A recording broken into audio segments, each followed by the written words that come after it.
Then Genesis 18:21. I'm just laying a foundation for you. And it says, Sodom and Gomorrah. God came down, went to see if Sodom and Gomorrah was as wicked as it is. I hope God's not checking America out too close. And he said, checked it out, and he said, wow, they're as bad as, I'm going to have to make crispy critters out of every one of them. And he rained fire and brimstone down upon them and killed every man, woman, boy, girl, every living, breathing thing. He just wiped them out. You know, first time I started preaching on God's a warrior, and I said, God kills people. Some sweet little, oh, God never kills anybody. He hires the devil to do it. Well, whether you do it or hire somebody to do it, you're still guilty. Then in Genesis 15:16, God said, Abraham, I've given you this land, but I can't give it to you right now to possess. You got to walk and look and claim it. That's all your job is. And he says, and besides, you got to have an army. The job you got to do to take Canaan land, it needs an army. You're not one man, and your family's not going to be able to do it. So I'm going to send you to Egypt for 400 years, and you'll multiply and become a great number, and then I'll bring you out, and I'll bring you up, and you will go in and possess the land, because I will have the declared eternal judgment upon them. And it says, for the sin of the Amorites is not yet full. 3 things have to come to fullness for Jesus to come the second time. The sins of the world and the wickedness of the world, the gross darkness that has to cover the earth, has to get so bad that it deserves judgment. And the church must come to perfection and maturity and able to demonstrate the fullness of God. There's things coming to maturity, and then Israel has things to fulfill. They're still God's natural people. We're God's spiritual people. They're still known as God's people, though they're not born again, they're not Christian, but they're known as God's nation. And God chose that one nation so he could demonstrate who he was. Nobody knew who God was. Then God sent him to Egypt and made him persecute him for 400 years to give him the right to judge him like he did with the 10 judgments and all that he demonstrated, because he says, I need a reputation. And I'm going to judge this and demonstrate it. And when you start going into Canaan land, they'll hear about what your God has done and roll back the Red Sea, and you defeated those kings. I mean, their hearts are going to melt within them. And that's what they said when they started going into Jericho there.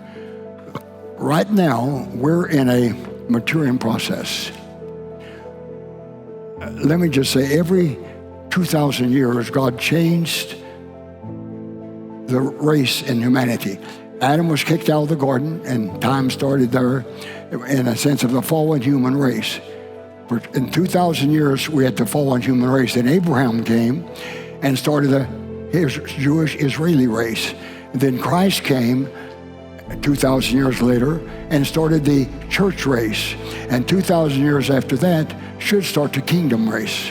The church race is different than any other race on human earth.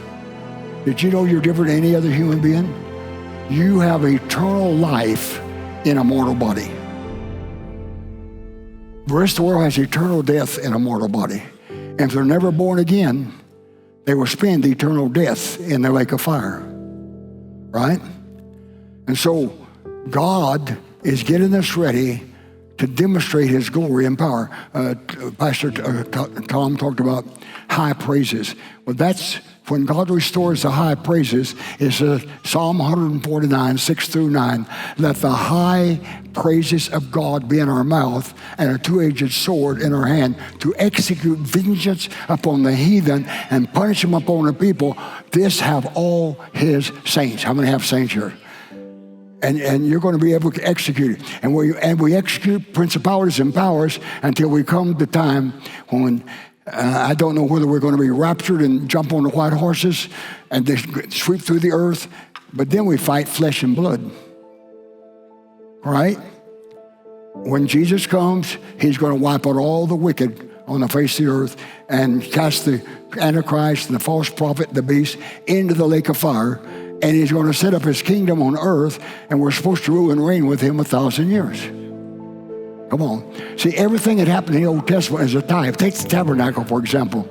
I taught the tabernacle in Bible college, wrote a CI course on the tabernacle. And it's a fence around it's 1,500 feet. That's the years of the law, from the law of Moses to Jesus coming. And then the holy place is 2,000 cubits. And that's the age of the church, 2,000 years. And then the Holy of Holies is 1,000 cubits. That's the 1,000-year millennial reign. Well, how many know we're right? What year is this?